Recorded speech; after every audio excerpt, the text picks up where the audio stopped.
Thank you, sisters and brothers. Just over a week ago, on March 24th, ordinary working people all over the country joined together in celebrating Trump and Ryan's utter defeat to pass Trump Care. Trump and Ryan weren't just forced to concede that the votes didn't exist in the House, they were forced to admit that their efforts to repeal and replace the Affordable Care Act are over for the foreseeable future. For years, Republican politicians have been campaigning on the promise of repealing the Affordable Care Act, and we, working people, have fought consistently against such attacks to defend the real progressive gains that have been won through the ACA. That's right. But Obamacare, the ACA, also already provides the big insurance companies, healthcare providers, and big pharma with still too much power. The power to set impossibly high premiums, grossly overcharge for services, and jack up pharma costs. That's right. And that is why, without a clear plan, it left Republicans painting themselves into a corner because they couldn't just kill Obamacare. They couldn't find a market-based alternative that would both increase profits for insurance companies while still providing affordable coverage to consumers. That's right. Their plan was so ramshackle that it divided instead of uniting their own 1% billionaire class. But what was the main fundamental reason that Trump was defeated? It was because working people fought back. Trump, Ryan, and the Republican elite apparently took the calculated risk that in this political system, under capitalism and its oppressive conditions, the poor people who would have been the most affected are the ones who don't speak out and they don't regularly vote. So Trump thought they could get away with it. While this gross assumption proved a major political miscalculation on the part of Trump and the Republicans. The overwhelming majority of America, including a majority of Republican voters, strongly opposed Trump Care. A poll taken just days ahead of the events showed that Trump Care had only 17% support. Tens of thousands of voters, including Trump's voters, turned out to town halls and public meetings and the offices of Republican representatives and revolted against the prospect of losing what they had gained from the ACA. Do you see all the revolts in the Republican town halls to the point that the Republican Congress members started hiding out from their own electorate?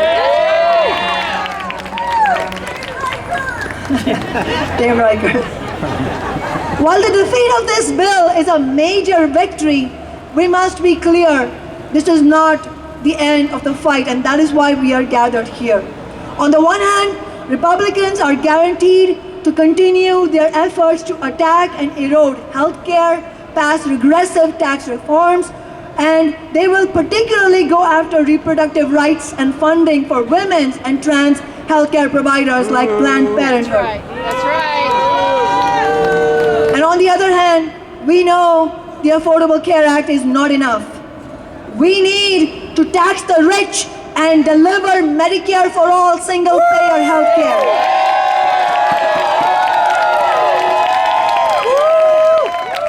And we need to seize this opportunity right now.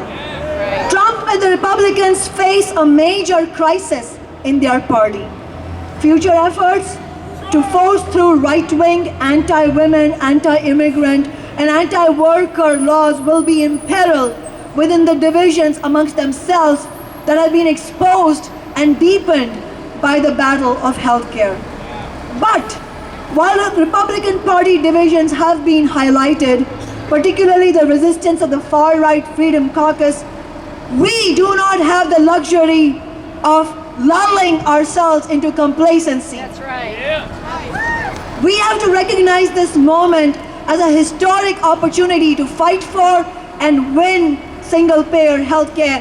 And if we don't recognize this opportunity, it will be a historic loss. This successful resistance to the Republican healthcare plan has mobilized a whole new generation of millennials looking to fight back. It has energized physician groups, nurses unions, the AARP, and the socialist left, which has long fought for single-payer healthcare. But this resistance has also brought out a broad layer of working-class voters who did not see themselves as political before this assault, and it has brought out even Republican and Trump voters as well. Bernie Sanders' widely viewed town hall on healthcare in McDowell County, West Virginia, is an example of just how reviled the Trump care plan is and just how much potential there is to win working people over into a working class agenda of a program of demands that raises the living standards and the quality of life for all. The process of millions of working people who voted for Trump, who are realizing that the promises of draining the swamp are being systematically betrayed. That process has begun, sisters and brothers, and it is in this context that we have to build our fight back. We need to unite our forces in a principled manner around the demands that we all agree on. And right now, there is a phenomenal agreement for building for nationwide single payer.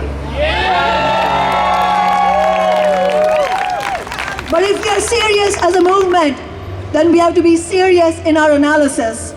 The primary obstacle that our movement faces that has to be overcome immediately is the fact that the Democratic Party is firmly wed to donations from big pharma and big insurance. And if we are to have success, we cannot be wed to the Democratic Party. Democrats have refused to bring Medicare for all or any single-payer proposal forward during the 2 years that they controlled the White House, Senate, and the House of Representatives. Even at that time, the most progressive wing of the party wasn't willing to fight for a proposal on single-payer healthcare, even though there was so much support for it. I don't know if there is any reason to believe that they would do so now. In early January, 13 Democrats in Congress voted against Bernie Sanders' proposal to allow Americans to buy cheaper medications from Canada and other countries. And now we're seeing many other steps. We shouldn't be surprised if Democratic representatives aren't willing to threaten billions of dollars in profit for the sake of our health. My question, sisters and brothers, my question is this: if Democrats support healthcare for all, what is stopping them from moving forward right now in the states they control? There is a movement in California that is fighting for single-payer healthcare. Then why is California's Democratic Governor Jerry Brown speaking out against single-payer rather than championing it? He recently said, where do you get the extra money? That's the question. Well, I know where you can get the extra money. Tax the rich. Tax Wall Street. Tax the billionaire class. That's how you create the money that was lost from us in the first place. That's right. Washington Governor Jay Inslee said that he is anti-Trump. And I welcome the statements by Democratic politicians that they're anti-Trump. We need to stand together on that. But then Inslee said that the house is on fire, referring to Trump being in the White House. The house is on fire we've got to put out the fire rather than engaging in the what ifs. I disagree, sisters and brothers. Let it The burn. best defense is a good offense. Imagine if California, Oregon, and Washington all won a West Coast-wide single-payer healthcare by taxing big business and the super wealthy. We can win it, but only if our movements refuse to be beholden to what's acceptable to corporate politicians. The story of how Canadian workers won their single payer is a useful lesson to us in America.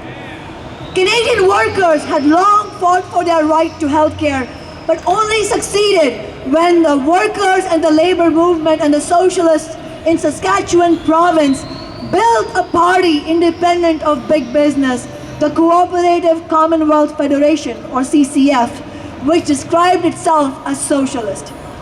In 1946, the CCF passed public healthcare programs in Saskatchewan. Well, you know what happened in Canada after that? Everybody in Canada wanted it. The response from Canadian working people was so great that in 1961, the federal government of big business parties was forced to pass single payer federally because the movement was so strong. They knew that if they did not pass it, the workers' parties would come to power. That is the type of bold approach that is needed in the coming months and years that can lay the basis for real national healthcare reform, a transition from a system designed for corporations to one that is rooted in the interests of working people. To do this, we need to immediately unite our struggles. And a huge opportunity, historic opportunity is coming up. May 1st, May Day, is International Workers' Day. And historically in America is a day for immigrant rights struggles. Let's come together on May 1st in strike actions, protest actions, rallies and marches, and demand that America and Seattle be run in the interests of working people, not the super wealthy.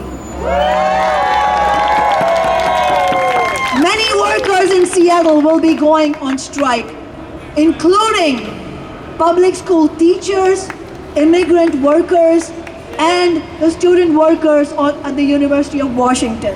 Let's join together and discuss the best strategies to move forward. And also join me at the International Day Against Commercialization of Healthcare at the University of Washington on April 7th, that is a Friday at 4 p.m. Let's build our movement and win, once and for all, win Medicare for all, single-payer healthcare, tax the rich.